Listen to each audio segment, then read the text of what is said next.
in the 70s, starting with the idea that public schools needed to serve students with significant disabilities. And significant back then was defined as needing to have assistance eating and bathrooming, and if you had significant behavior disorders. You were not included in public schools. Then as you progressed through the 70s, it was, well, we need to think of more functional kinds of activities. And so you had the idea back then really started with more of the vocational training for people with disabilities on a very limited basis, but that's where that concept started to come from, was we needed to do something better than taking care of, but more vocational. So now what you've got in our environments is the ability to have our whole school's focus is on the needs of this very significant population. All of my students have autism as their underlying disability. And also, that doesn't mean all students with autism come to Mount Hermon. It means students who then also have a significant intellectual disability. So all of mine also are what used to be called profoundly mentally handicapped. So those kinds of students really need to be in a specialized environment where the focus can be on them and where we have the flexibility within our setting to have them do the kinds of things that I'm doing. Great job, Dustin. Super. Okay. You finished? Just cut the carton in the sink. Okay. All right, Mr. Shaquille, are you ready? You ready for oatmeal this morning, Shaquille? I'm going to take your toilet and get ready for breakfast, okay? All right, Shaquille, 2 hands, please. Thank you. Nice job, Shaquille. You want your milk? There you go. Good job. Nice job, Shaquille. Down here. There you go. Good job, Shaquille. All right, Mr. Nate. You ready, Nathan? All right. Water.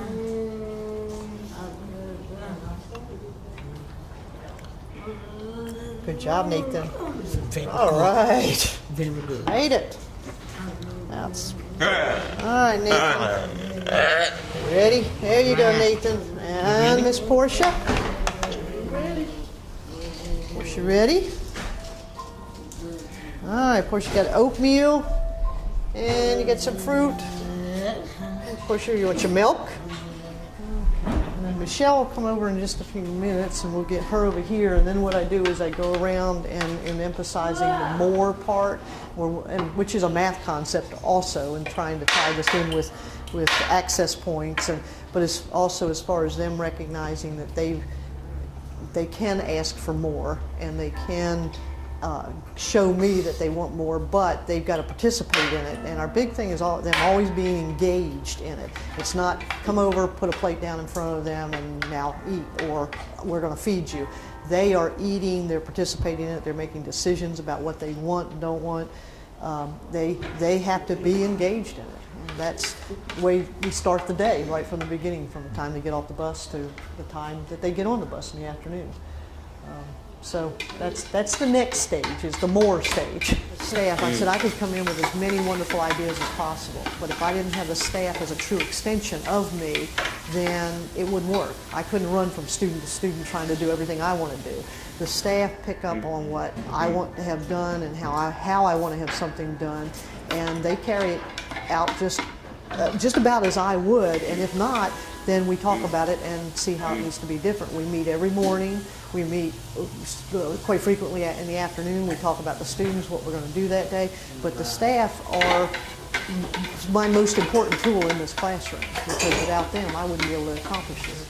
We've gone from scratch. I mean, there wasn't any of this kind of skill taking place with any of these students in August of 2012. So the 12-13 year, we learned a huge amount, and then we're using this year to start refining more and more those independent skills and just being participants in the day. I said there's no bystanders, nobody's sitting off to the side waiting for people to do things for them. If they drop something, you'll see the staff will not pick up one of those schedule cards for them.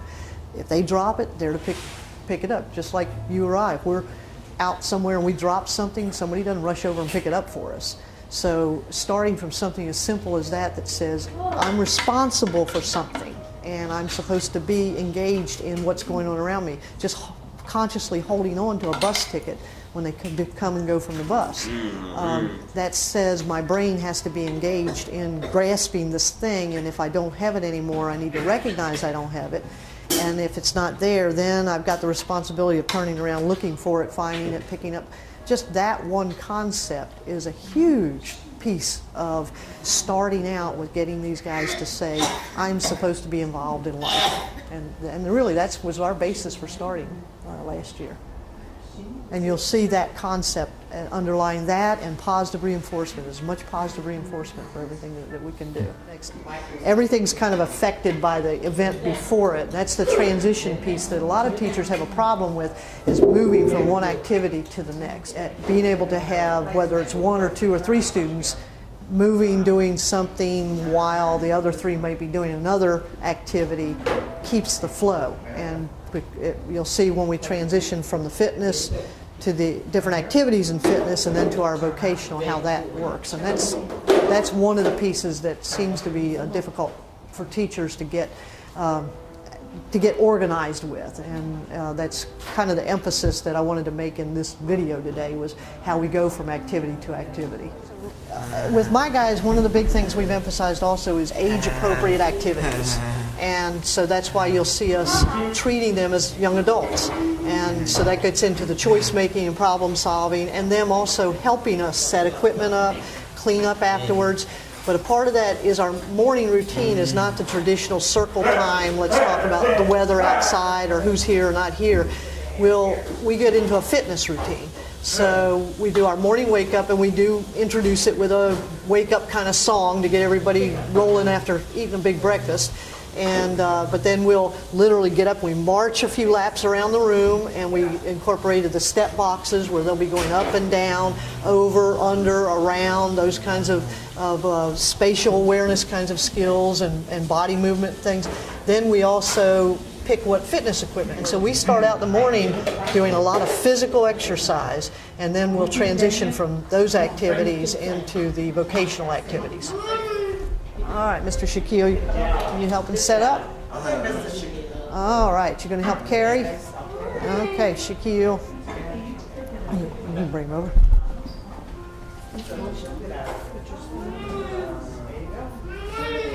All right, you got the hard one this morning. Okay, you're going to help carry?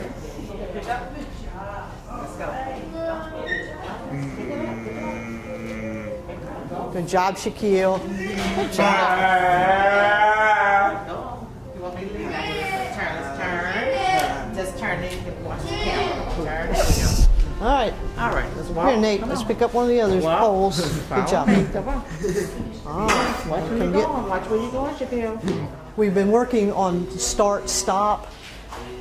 It's a real safety issue for our guys. So we start out right from the beginning in the morning when we're coming in from the bus. We started out last year saying our guys need to learn to be part of a community of other people. Frequently people with autism shut out a lot of the world around them because they're overstimulated, and part of that causes them to want to isolate themselves. So what we need to do as part of this being engaged in their life and their world is try to get them to recognize other people and activities outside of themselves. So even from the morning, we all walk up as a group, because some of us walk faster than others. When we get to the top of the steps, we'll wait for the others to catch up, and we know we're waiting for so-and-so and so-and-so by name. And the waiting and stopping piece is emphasized then.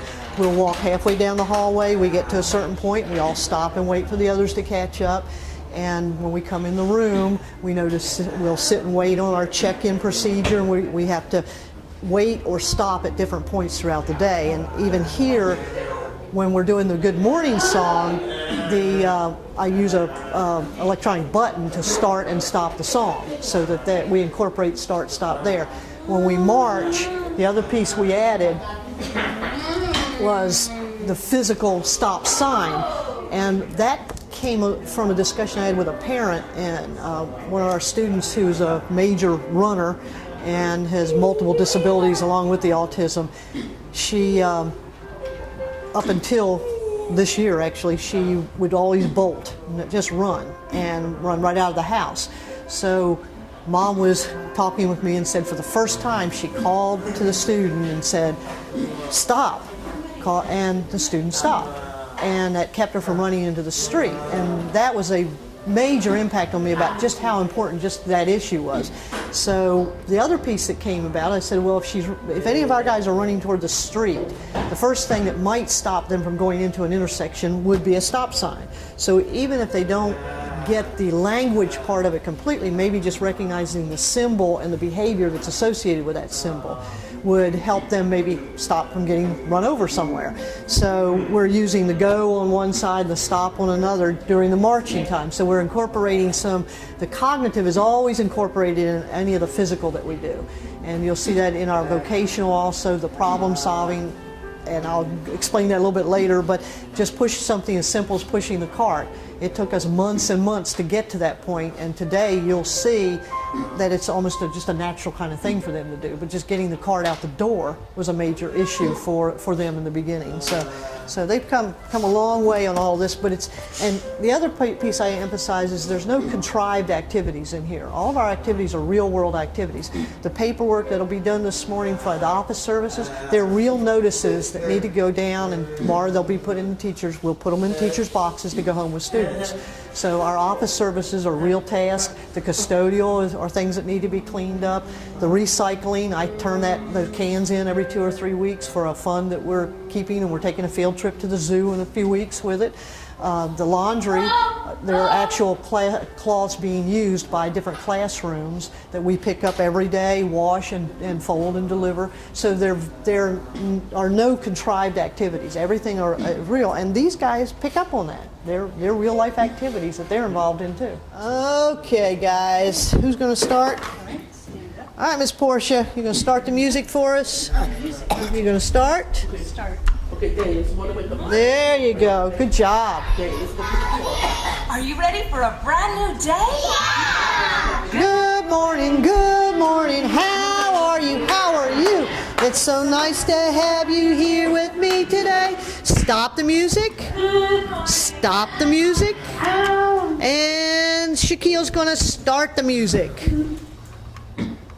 I got to press a little bit harder there. There you go. Good job. Howdy, how do you do? Hello, good day. Now that we're together, learning so much fun. Stop the music. Good job. And Daniel's going to start the music. Good job, Daniel. Everyone, good morning, good morning. How are you? Just fine. Howdy, how do you do? Hello, good day. Awful. Okay, let's stand up and do our high-low circle. That's a good girl. Okay, Dustin, you're going to come up here with me up front? Come on. All right. Gosh. And we don't have Brandon and Brianna. It's a little circle. All right, Nate, you ready? Okay, stand here next to me. All right, we're good. Let me in between you guys here. Okay, there we go. All right, let's reach way up high and down low to your toes. And way up high and down low to your toes.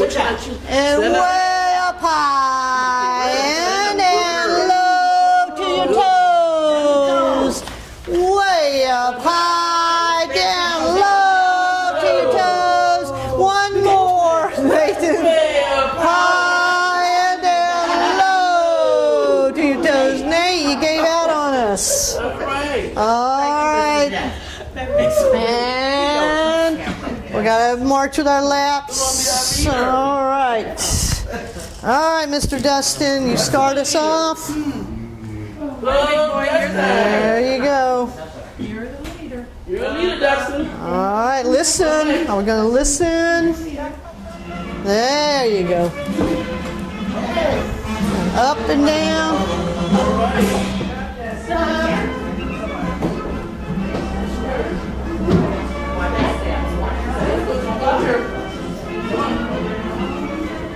Around.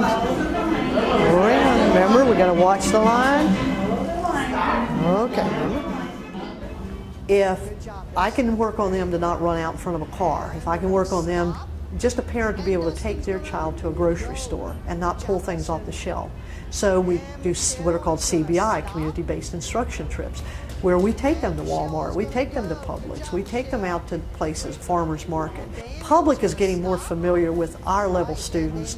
I think we'll find more opportunities for them, but they'll always need a significant amount of support. My guys aren't going to go out there and live on their own. They're not going to go out there and work where somebody can't help them with bathrooming, feeding, and behavioral issues. So you've got to have the support all the way through, and I think you see more of that now. Okay, sit down a minute for me, please.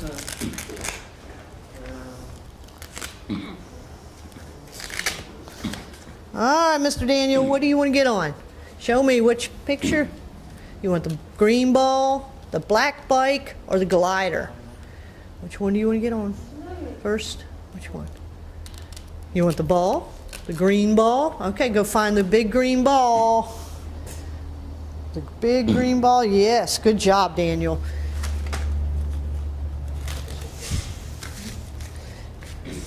All right. Good, Daniel. And Mr. Shaquille. What's Shaquille going to get on? What are you going to do? The glider? The black bike? You want the glider? Good job. All right. You want to take him on over to the glider, please? Good job, Shaquille. Stand up. Take it to the glider. All right. And with the picture selection, what I usually do is, depending on the student, like I might just have one selection down there. And if the student needs to just visualize on one picture, and we're still working on the act of picking a picture out, and my guys, we're still trying to learn to associate pictures with objects and attach the meaning. And it's good for them communication-wise. But the other piece that I try to keep in this is a realistic piece that says, if you want something, go and get on it, or go pick out what you want to get on. It's not all about pictures. And there you go. You're going to push and push. There you go. Push. And Mr. Shaquille, beginning of last year, would not even step up on this. And just, I always say they're discovering themselves, that they're saying, wow, I can do this stuff. For him to come over, he would shake and shiver, and he'd put one foot up and down. And it took us several months. None of them knew how to get on any of this or do any of this equipment. Let's get this on. Good sitting, big girl. That's a good boy. All right. You're doing a good job. We're going to go and do one. Okay, Dustin, you're going to help clean. Here, Dustin, you want to help me pick this up? Here, you get that in. Help me carry this. I need you to stand up, Michelle. Pick it up. Stand up. Let's get There you our go. cart, Got it? please. Okay, help me move it back this way. Michelle, here's our cart. Yeah, you've done a nice job. Push, and Daniel, Okay. pull Yeah, you can go get the ball. this out of our way. Nice job. We're going to go. Come on, Daniel. Good boy. Get at the front, and you're going to pull, Yeah. and Michelle's going to push. Okay. All right, let's go help clean up first. Let's put this ball over. I'm going to put this ball over here. You can help clean up first, okay? It'll be waiting on you right over here. Daniel, I'll hold put it right here. Hold it open. Ah, good boy. Okay, help clean up the boxes.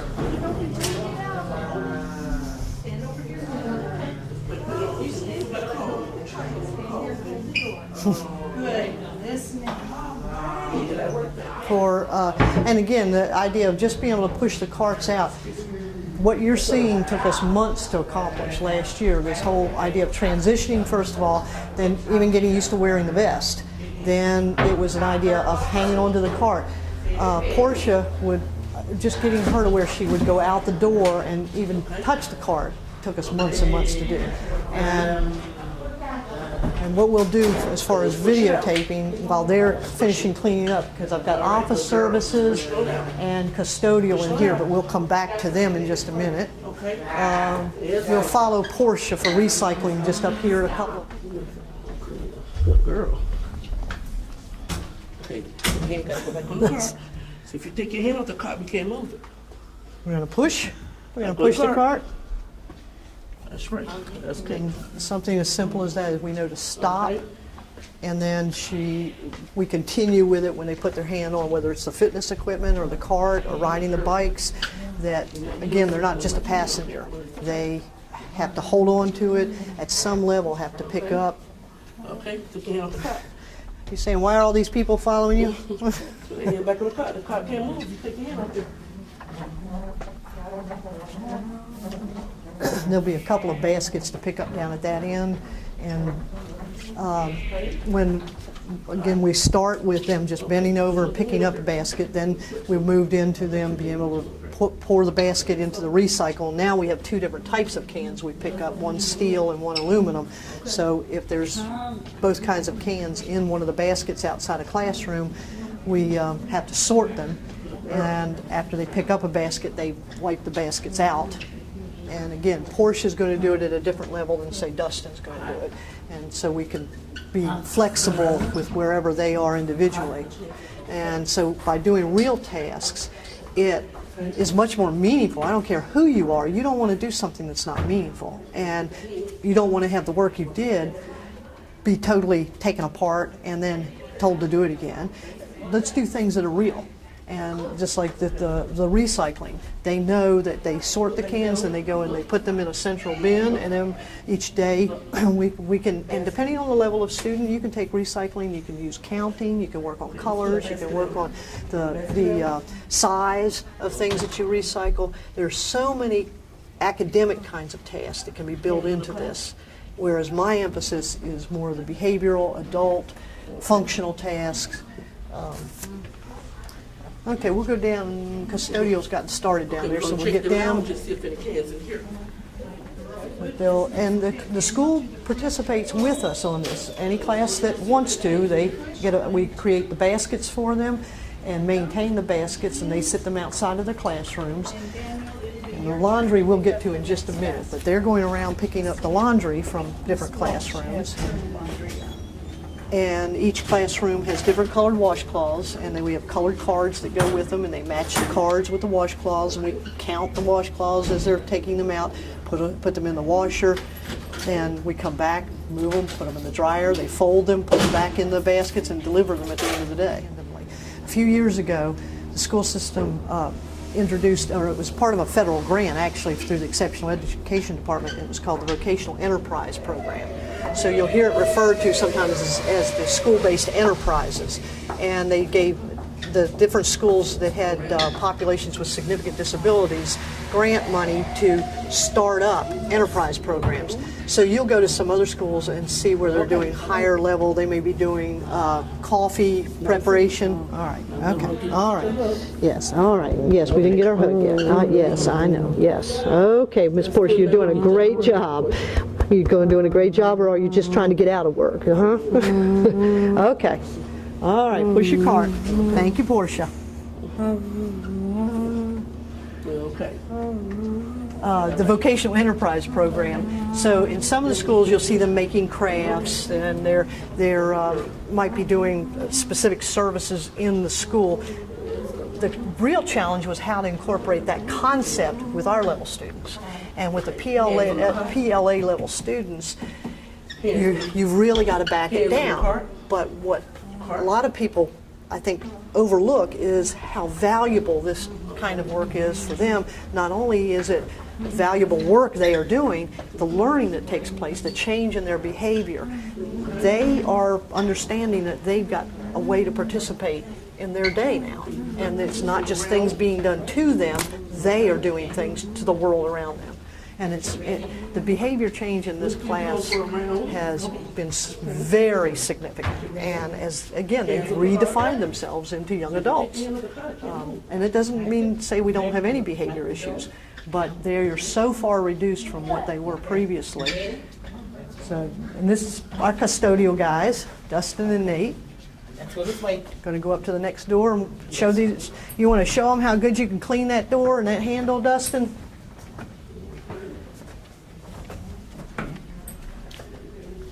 Dustin, get the bottle. Spray. Spray. Okay. Okay, get your rag. Wipe it. Put it down. And see, a task as simple as this has so many complex steps to it that you could overlook. Very good. Not only is he Let it following go. directions, Let it go. but he's just Let it we didn't do any of the spray bottle until this year because they just weren't ready for it. Shaquille gets to be in a group by himself because of other people being absent, but what he's working on right now is picking up and handing, and we'll also have them count out papers. Like we may count, because counting for Shaquille is far above where he is, but we count and hand them things, and then and placing something in a box, taking it out of a box, constant pushing, pulling, you'll hear those kinds of words. And again, we may count, but then they'll have to put it in the box. Understanding that tasks that are meaningful to us are meaningful to my students. As much as they can't do, they also can do and are very much aware of the real world around them. But the quicker you can get to a real life functional task, the more you're going to progress skill-wise, behavior-wise. And I guess I always felt strongly about real-world functional tasks, but having just come into this classroom with these students, I've had one 9-month span with them last year, and now we're into our, 6th, 7th month of school. So that's the only contact I've had with these students, and 100% of what occurred this morning, they did not know and were not capable of doing only because they had not had it presented to them prior to last year. So it shows what was sitting inside of them all this time. And I've had parents who are giving me feedback that say, now that they have to hang their book bag up at school, now at home I'm having them do that. Or now they're picking up things off the floor, or they're helping me at the sink, or they're carrying their plate to the sink.